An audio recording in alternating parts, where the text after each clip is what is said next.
Salut les amis, c'est Daniel Riolo. Les cotes ne se trompent jamais, c'est le football qui les contredit. Bienvenue dans ce nouvel épisode du Winamax Football Club, l'entretien.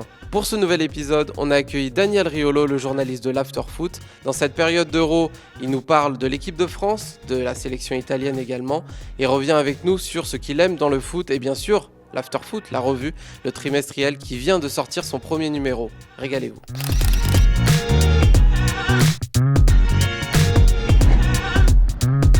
Tu rec ? Ouais, c'est bon. Ok, parfait.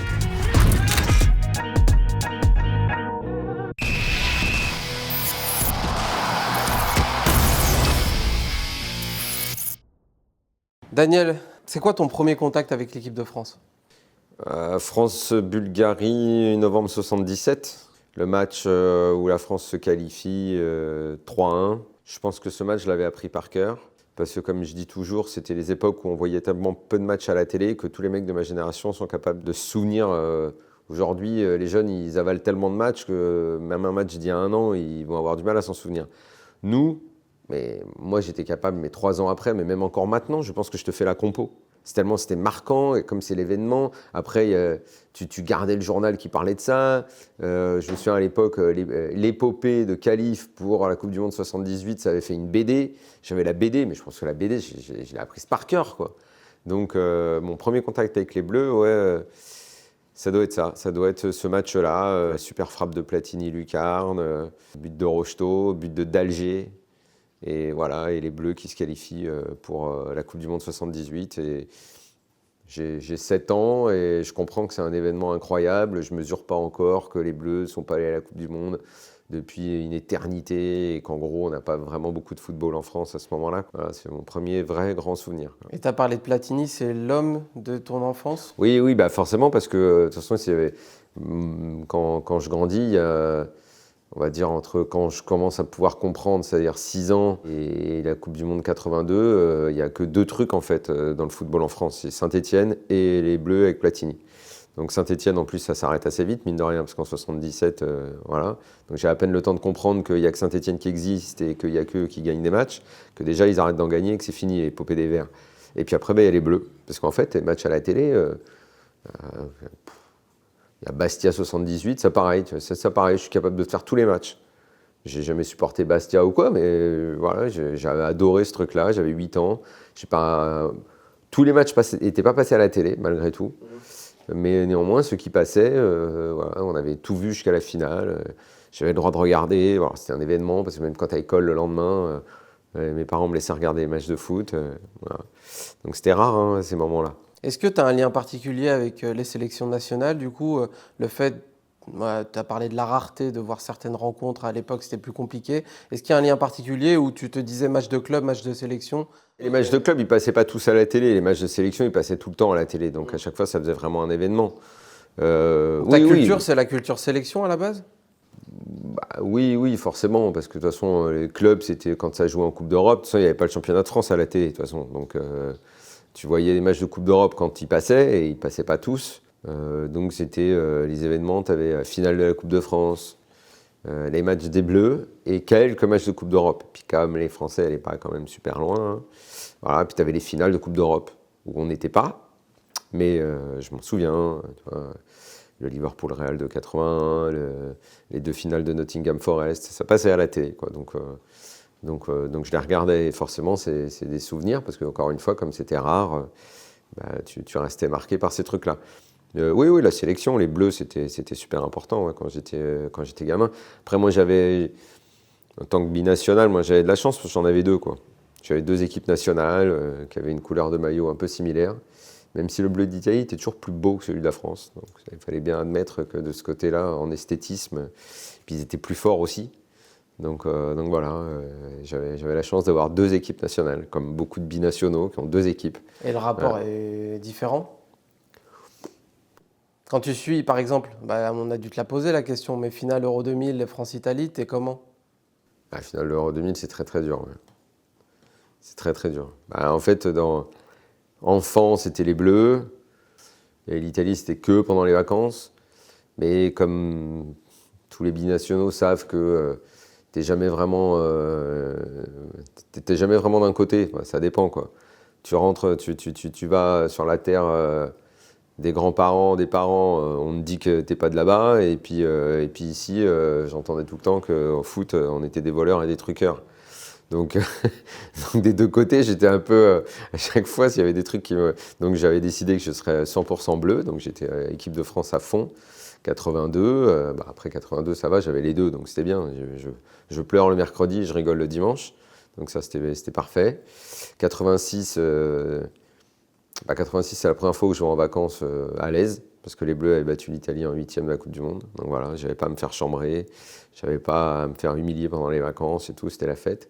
Puis après, les Bleus ayant manqué Coupe du Monde 90, 94, plus pas mal d'événements politiques en France et tout, je me suis un peu détaché des Bleus et j'ai plus opté pour l'équipe de la famille, quoi. Si tu peux prendre un peu de recul, parce que je sais que tu as un fils, est-ce que tu penses que le rapport aux sélections, pour cette génération-là, a changé avec Oui. la multiplication des matchs, le fait qu'on voit tout maintenant? Est-ce que ça a Alors changé? très bizarrement, les enfants de 3e génération, ils sont tous, enfin tous, je sais pas, je fais peut-être une généralité, mais ils sont à fond pour la sélection des parents, des grands-parents. J'ai beau lui demander pourquoi il veut pas supporter les Bleus, et il dit bah non. Et il dit maman elle est italienne, toi aussi, nos grands-parents, on passe les vacances là-bas. Je dis bah ok, mais enfin, tu vis ici que je sache, quoi. C'est très très dur d'avoir un dialogue là-dessus. Et je crois qu'il n'est pas le seul. Je crois que beaucoup de... Je ne sais pas pourquoi il n'y a pas ce... C'est un peu compliqué, mais je le vois même genre en 3e génération, des petits, enfin, j'allais dire algériens, non, parce qu'ils sont français, quoi, ou n'importe quelle sélection d'Afrique, ou les petits portugais, hein, ils sont vachement sur la sélection, on va dire, des grands-parents, quoi, des ancêtres. Il y a une sorte de repli, et c'est comme si dans la mondialisation et dans la société multiculturelle, on se rattache aux racines. On revient sur la terre d'avant. Mon fils, c'est complètement ça. Après, il y a le côté les bons moments, c'est les vacances, donc il a l'impression que... en plus, c'est vrai qu'il est de sang totalement italien, mais merde, il vit ici et tout ça. Il est français, ses potes sont français, il supporte les Bleus. Non, lui, il veut pas, c'est comme ça. C'est bizarre. Même les tennisman, il supporte les tennisman italiens.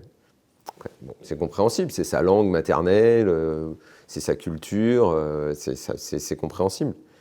Mais voilà, c'est vrai que dans ce monde totalement globalisé, il y a un repli totalement sur les racines. Mine de rien, ça veut dire que les racines et l'identité, c'est quelque chose d'important, contrairement à ce qu'on essaye souvent de nous dire, ou qu'on essaye de noyer dans ce qu'on appelle une mondialisation heureuse, qui n'est pas toujours, quoi.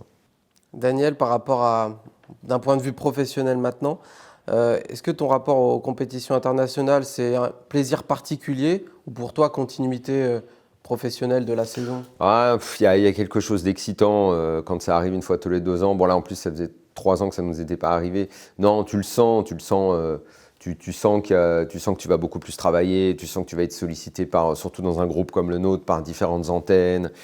Tu sens que d'abord, ça va déborder du cadre uniquement de ceux qui nous suivent pour le foot habituellement.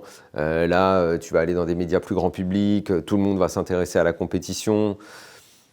Il y a plein de trucs qui indiquent que c'est différent, qu'il y a une vraie excitation, on va bosser quasiment tous les jours, on va être à fond dessus. Donc c'est un mois d'intense travail, d'émotions, parce qu'il faut aussi essayer d'être en phase avec les émotions que ressent le public. Moi je me souviens à la Coupe du Monde 2018, entre l'excitation du public et nous sur le terrain, avec le nez habitué à analyser les matchs et tout, peut-être moi avec le recul, je me dis toujours que j'ai pas laissé assez de place à l'émotion. Alors que pourtant, je défends toute l'année le fait que le football soit avant tout un jeu d'émotion. Donc il faut se partager entre l'analyse, où je trouvais que le jeu des Bleus était horrible, et je continue de le dire, mais quand tu fais monter une telle émotion dans la population, il faut aussi savoir la comprendre. Et ça, c'est un peu... quand tu n'es pas réellement tout le temps sur le terrain, parce que nous, on est en studio, on fait l'émission en studio, tu passes d'un studio à l'autre, tu réponds à des questions, tu es à fond. Et parfois, il faut quand même un petit peu se décrocher et se rendre compte que dehors, il y a des gens qui sont en train de vibrer à mort pour la compétition. On est plus sur 1,5 million, 2 millions de passionnés. Là, d'un coup, tu montes à 10, tu montes à 15 millions de gens qui sont en transe, qui vont t'écouter et dire « Mais pourquoi lui, il me dit que l'équipe de France ne joue pas bien ?» Bah oui, moi je regarde, je sais même pas combien de matchs dans l'année, donc effectivement là, mais en fait non, la compétition internationale, je me souviens, il y avait la même chose avec le Portugal en 2016. C'est vrai que ce que faisait le Portugal sur le terrain, c'était terrible. Mais en France, pour la communauté portugaise, c'était leur premier titre. C'était extraordinaire. Donc essayer de rationaliser sur le jeu, sur ce qui est proposé par rapport à la joie de toute une communauté qui va gagner son premier titre international et pour qui c'est un événement et une extase nationale, l'analyse, elle ne peut pas être identique, quoi. Donc il faut un petit peu faire attention à ça. Ouais. C'est là que tu dis pendant l'été, merde, mon rapport à l'émotion pendant toute la saison, il se dilue au fur et à mesure des années. Tu te dis pas, c'est quoi la place Moi, j'ai toujours la même passion, j'ai toujours la même excitation, mais c'est vrai qu'avec le temps et les années maintenant à faire ce métier, l'émotion, tu la relativises. Tu dis, de toute façon, dans 2 mois, il y a une nouvelle compétition qui va démarrer. Ce vainqueur-là, on sera passé à autre chose. Et c'est vrai qu'il faut quand même toujours faire attention et comprendre aussi le ressenti des gens qui t'écoutent et qui sont contents d'une victoire. Alors que toi, tu vas dire, mais ça n'est qu'un match de poule de Ligue des Champions. Et le mec ne va pas forcément comprendre et tout ça. Voilà. Sur l'analyse, Daniel, pour finir, est-ce que c'est dur, au-delà des émotions, d'analyser l'équipe de France de manière générale? C'est-à-dire, le momentum, le moment important est très court au final, compétition d'Euro 7 matchs. Est-ce que c'est dur d'analyser ça? Si ça perd, est-ce que tu vois, comment tu peux réagir? Non, c'est pas forcément dur. Il faut garder des éléments précis toujours à l'esprit, à savoir que sur un tournoi d'1 mois, il peut se passer plein de trucs, que c'est pas ce que tu as vu sur les 2 années dans les matchs de préparation, les matchs amicaux. Faut pas chercher à faire de liens, tirer des enseignements. Tout est toujours différent sur un tournoi d'1 mois. Tu as eu une préparation pendant 15 jours, on ne sait pas trop ce qui s'est passé pendant cette préparation. Est-ce que tout s'est bien passé? Est-ce qu'il y a eu des petits accros entre joueurs? Évidemment, nous, on a plein de mecs sur le terrain qui cherchent à avoir des infos. Mais une fois que la compétition commence, il faut, franchement, ça paraît con à dire parce que c'est ce que disent les joueurs de foot et nous, on se moque d'eux quand ils disent ça. Mais c'est vraiment un match l'un après l'autre, quoi, parce que le nombre de fois où tu as vu une phase de poule merdique et dès les 8e, il se passe totalement autre chose. Donc il faut rester aux aguets, voir ce qui se passe. Et après, c'est des matchs coup près. Sur un match coup près, l'analyse, elle est difficile parce que ça se joue parfois à rien, un match, un fait de jeu, un carton, un péno. Les Portugais en 2016, ils font une phase de poule qui est catastrophique. Et comment ils arrivent à être champions d'Europe derrière? Est-ce que c'est toujours de l'analyse? Je ne crois pas. Parfois, c'est assez irrationnel, quoi. C'est assez irrationnel ce qui peut se passer. Une équipe qui va passer 2 matchs au terme de la prolongation, après ils tirent au but. Est-ce que vraiment c'est la tactique qui aura fait la différence? Est-ce que c'est leur mental? C'est tout aussi passionnant, mais c'est moins rationnel, un tournoi comme ça.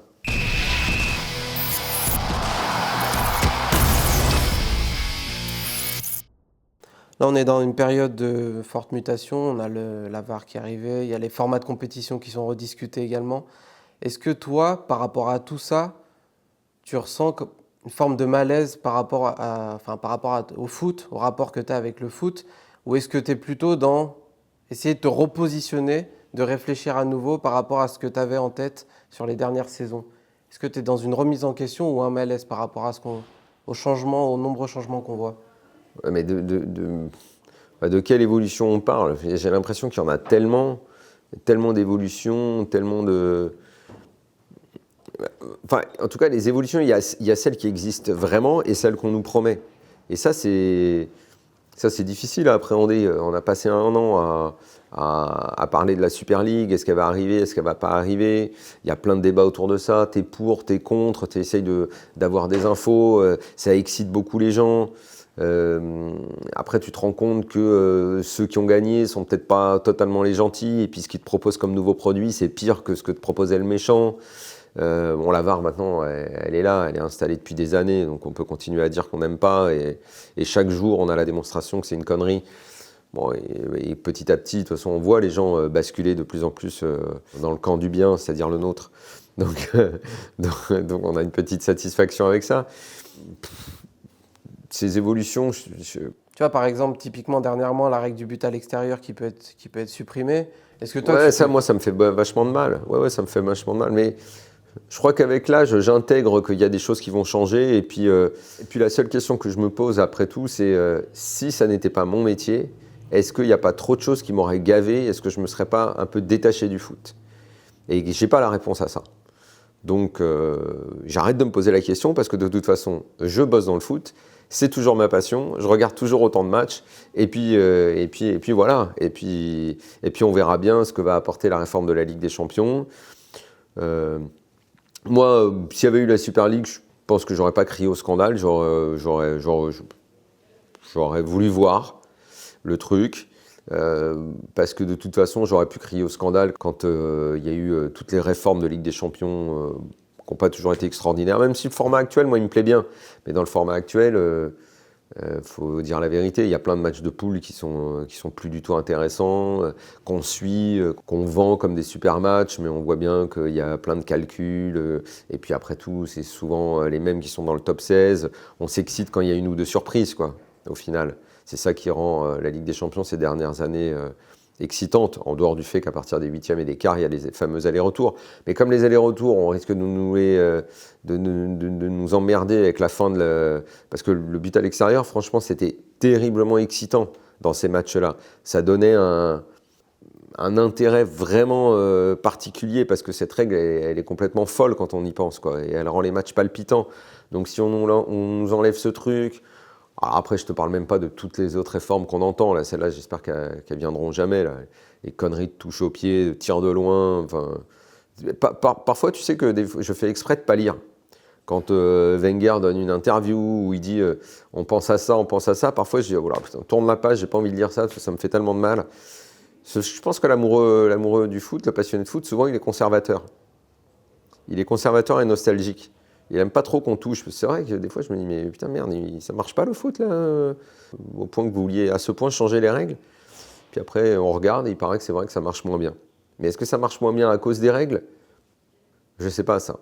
Est-ce que ça marche moins bien parce que la consommation des jeunes sur les médias en général et le sport en général a changé, parce qu'ils se diversifient, ils font 1000 trucs en même temps, comme mon fils qui regarde un match de foot, et à part si c'est le PSG en Ligue des Champions à partir des quarts, c'est compliqué qu'il reste focal 90 minutes. Hein. Mais comme nous. Non, moi je regarde. Mais comme nous, quand à son âge, probablement. Bah, moi, non, parce que moi, j'avais pas 1000 trucs à faire à côté. Mais lui, il a son équipe à construire sur son téléphone. Je sais pas ce qu'il fout. Il a un pote à qui il faut qu'il parle. Voilà, il faut vraiment que ce soit un gros match pour qu'il soit à fond dedans tout le temps. Donc je ne sais pas si l'attractivité du foot dépend uniquement d'un changement de règles ou d'un format de compétition, quoi. Qu'il y ait une baisse d'attention, une baisse d'attractivité, qu'on regarde moins, ça c'est sûr, c'est indéniable. Que la consommation a changé, que les mecs font attention à une action, un tir, un but, un dribble et tout, dans le public 15-25, c'est clair et net. Maintenant, que ce soit une touche au pied qui va aller faire la différence ou la fin du but à l'extérieur, franchement, là, je comprends pas. Là. Daniel, là, tu as parlé du foot du passé, du foot du présent, etc. Dis-moi si je me trompe, mais à l'after, globalement, et toi particulièrement, on sent que vous avez des fortes convictions. Mais que sur certaines choses, moi, je suis surpris, par exemple, quand tu parles du trading de Lille, il y avait une émission avec Gérard Lopez à ce moment-là, où tu es assez réceptif. Et je me dis, à une époque, ça, tu l'aurais jamais accepté ou beaucoup moins accepté. Est-ce que tu sens quand même ce basculement sur certains sujets où tu te dis, je lâche un peu sur certains trucs? Mais non, mais en fait, on en revient un petit peu à ce qu'on disait au début sur l'émotion et comment c'est ressenti. Pendant des années, tu dis que tu ne comprends pas ce modèle. Et même aujourd'hui, pour moi, c'est pas. Je l'ai dit en plus dans mon bouquin qui est quand même sorti qu'en septembre.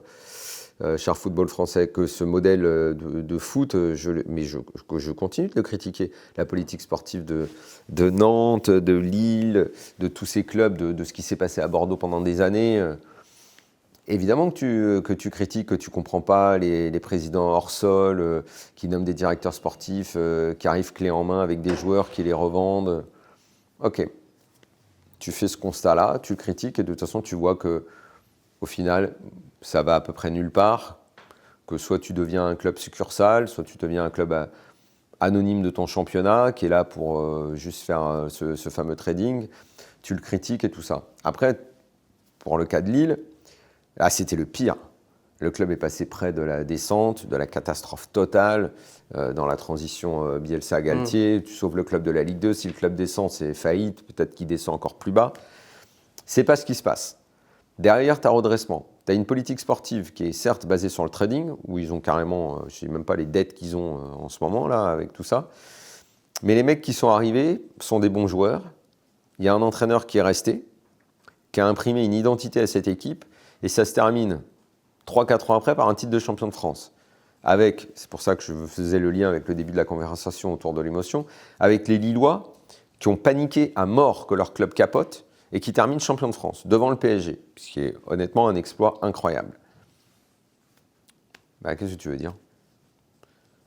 Ils sont champions de France, ils vont jouer à la Ligue des Champions. Peut-être qu'ils vont la jouer avec la moitié des joueurs qui ont joué cette année, parce qu'ils vont se barrer, parce qu'il y a des trous, il y a une dette énorme et qu'il va falloir vendre. Ils feront rien en Ligue des Champions, peut-être ils vont pas sortir de la phase de poule, mais le kiff qu'ils ont eu et la fête qu'ils ont eu le soir du titre, tu vas leur enlever ?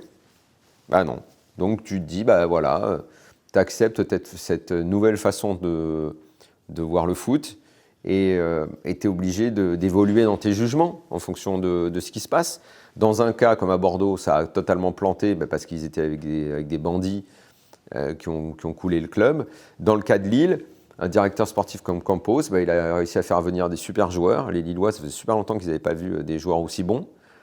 À l'arrivée, ils sont champions. Ils ont gardé un entraîneur longtemps.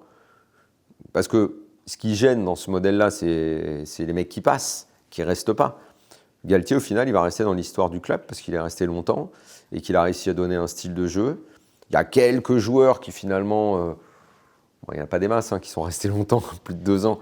T'as Fonte, t'as André. Ouais, voilà, t'en as quelques-uns. Donc finalement, ils ont écrit une petite page de l'histoire du LOSC, qui est une très belle page, quoi. Le club qui a été champion il y a 10 ans, 10 ans après, ils sont à nouveau champions. Quand tu vois le peu de clubs qui ont réussi à faire ça pendant la domination du PSG, ce modèle-là, il est ce qu'il est, critiquable à bien des égards, mais les supporters de Lille, je pense qu'ils signent. Et donc, tu es obligé de comprendre leur émotion aussi. Daniel, sur le jeu, tu as parlé de Galtier, de ce qu'il a mis en place, du style de jeu. Est-ce que tu as une préférence quand tu regardes un match de foot? Est-ce qu'il y a des styles d'équipe que tu préfères ou tu es plutôt dans l'analyse, dire aujourd'hui on est sur un football d'intensité, très basé sur le physique, donc moi je m'adapte? Ou est-ce que tu as des préférences? Moi je sais ce que j'aime pas.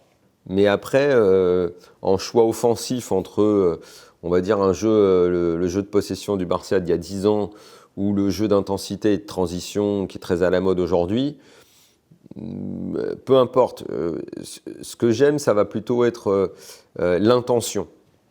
Parce que l'intention, même défensive de l'Atlético des années 2010 de Simeone, a priori, c'est pas mon style, mais leur générosité, leur détermination, quand ils font finale en 2014, j'ai pas de problème avec ça, ça va pas être mon style premier, mais la passion, l'émotion qu'ils vont réussir à mettre dans le match va faire que je vais adhérer. L'équipe qui joue bas, qui a pas d'intention, qui bétonne comme beaucoup d'équipes qu'on voit en Ligue 1, même si ça a beaucoup évolué également en Ligue 1, ça m'ennuie. Ça m'ennuie parce que je ne comprends pas comment tu divertis les joueurs que tu diriges. Là, je parle de l'entraîneur qui va mettre ça en place. Je pense qu'au bout d'un moment, nous, on va s'ennuyer, les joueurs vont s'ennuyer, l'entraîneur va s'ennuyer, tout le monde va s'ennuyer. Donc ça, j'aime pas. Après, le reste, les styles... non, j'aime évidemment l'inventivité de Guardiola, ça reste pour moi le maître. Mais à partir du moment où un mec a une personnalité, moi ça me plaît. La personnalité de Simeone, de Klopp, de Guardiola, pour moi c'est tous des super entraîneurs, quoi. Ils ont des styles différents. Mourinho sur les dernières années m'a emmerdé, mais lui c'est différent, c'est parce qu'il s'est bloqué dans un... je crois qu'il est devenu à moitié fou, un peu obsessionnel de je vais pas faire ce que font les autres. Et donc il a renié toutes ses idées, on ne comprend même plus le style qu'il a. On a l'impression que sa seule idée, c'est je vais gagner pour vous faire chier. C'est moi contre tout le monde. Alors c'était bien pendant la première partie de sa carrière. J'ai trouvé ça extraordinaire et formidable comme mentalité. Mais à la fin, non, ça devient une caricature il est devenu une caricature de lui-même, quoi. Mais c'est les équipes techniques. Mais ça, je pense que tous les gens qui aiment le foot, ils aiment les joueurs qui sont, tu vois, l'Islande de l'Euro 2016. ok, c'est super parce qu'ils sont contents et qu'ils font un beau clapping, mais moi, ce genre d'équipe-là, ça m'emmerde, quoi. Ou la Suède qui résiste à l'Allemagne et qui prend juste le but à la dernière minute, mais putain, qu'est-ce que j'étais content, quoi.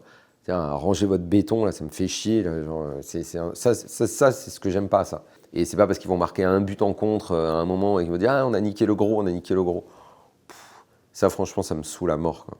Et ce qui m'emmerde encore plus, c'est les gens qui vont soutenir le petit dans ce cas-là en disant « Ah, t'as vu ce qu'ils ont fait, t'as vu ce qu'ils ont fait ?» et qui en plus vont débriefer le match en disant « Ça a manqué de vitesse, le jeu des Allemands. Ça a franchement manqué. Ils n'ont pas su trouver l'intervalle et tout. Et abruti, tu crois que c'est facile de jouer contre une équipe repliée comme ça? Et puis après, tu vas être content avec ton équipe de Suède ou je sais pas, peu importe l'équipe. Quand elle va passer le tour d'après, tu vas même pas la regarder.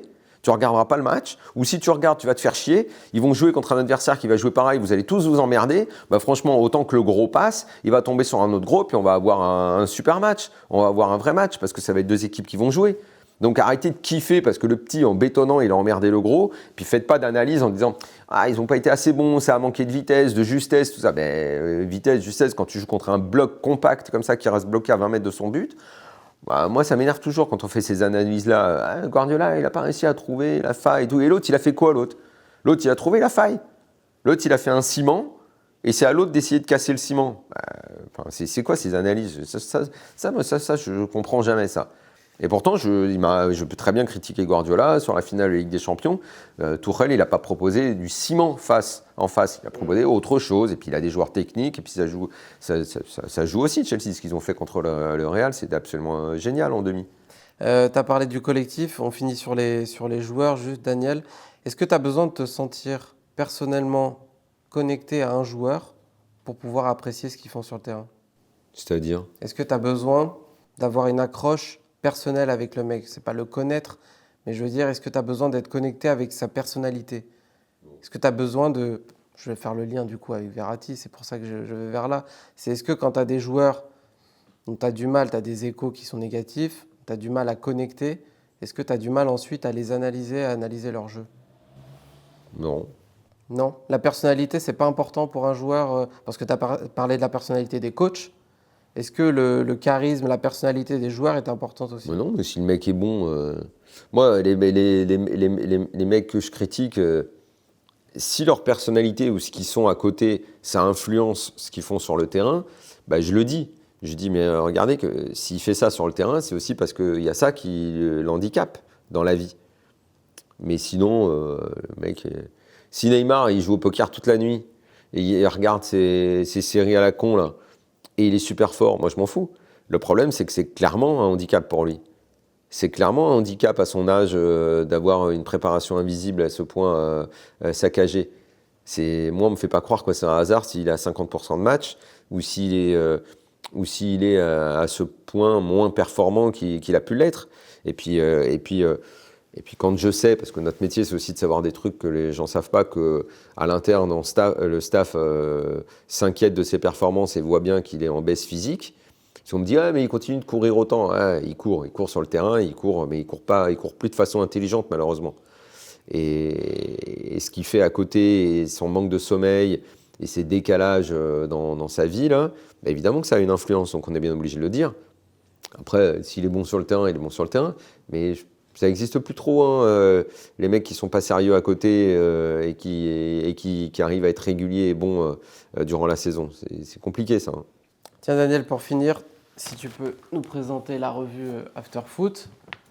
Dis-nous comment, c'est quoi la genèse, pourquoi cette envie de passer au format papier, qui est d'ailleurs plutôt dévalué aujourd'hui, le fait de faire du papier. On l'a vu, France Football passe en mensuel. Bah, nous, on est en trimestriel, donc on ne va pas fatiguer les gens en trimestriel. Hein. Bien évidemment. Non, mais on est venu nous proposer ce projet avec Gilbert et nous, on a trouvé ça formidable. On s'est dit, OK, tous les 3 mois, bah, ça nous laisse du temps parce qu'on a quand même une émission quotidienne. Et ça va surtout nous laisser le temps de trouver des thématiques et de développer ces thématiques. Donc, on a trouvé ça génial. Ce qu'on voulait, c'est que ce soit un bel objet. Du beau papier, des beaux articles bien écrits, que les mecs aient le temps de les écrire. C'est vrai que le format papier a beau être dévalué, néanmoins, on a quand même plus de 10 000 abonnés. Je pense qu'on sera en vente pas loin de 30 000 au total. Donc d'abord, c'est une réussite et on est très très très content. Et surtout le produit, quand on l'a vu à la fin, Tu vois, 160 pages, c'est en nombre de signes, c'est comme un livre. C'est vendu 12 balles. Il y a, je l'ai dit, plus de 10 000 abonnés. Tout le monde peut encore s'abonner sur afterfoot.media. C'est la communauté de l'after qui se diversifie en fait. Et on est super content du résultat. On n'a eu que des retours positifs. On a même fait des petites enquêtes marketing, machin. On est à plus de 85% de gens qui ont été satisfaits de s'être abonnés et de l'avoir acheté. Bah, c'est vraiment, pour nous, un prolongement pour les 15 ans de l'after, c'est une satisfaction énorme. Prolongement des sujets, ouais, parce que nous, avec l'actu, il y a plein de trucs qu'on ne peut pas développer. Donc le numéro 1, c'est vrai que cette année, on a tellement parlé de foot et d'économie entre la catastrophe Média Pro, les droits télé, plus tout ce qui s'est passé autour de la Super League, tous les débats autour justement de l'attractivité du football. Donc ça nous a donné en cadeau le premier thème. Le deuxième, ça va sortir fin août. Ça va tourner autour d'un sujet dont on a parlé un peu tout à l'heure, là. Notamment les binationaux et ces sujets-là. Et donc il va y avoir beaucoup d'articles, parce qu'on nous on les connaît déjà, parce qu'on les a déjà lancés, quoi. Donc on est sûr que ça va être passionnant. On sait même le programme du 3. Là, on va se détendre. Après foot et fric, foot et problèmes de société, là le 3, je pense qu'on va revenir à quelque chose qui va faire kiffer beaucoup de monde autour de l'émotion, du jeu et tout ça. Donc voilà, on a déjà les idées. Effectivement, on va plus loin et tout. On est super content, vraiment super content. Voilà, afterfoot.media, on peut toujours s'abonner. Instant promo. Merci Daniel.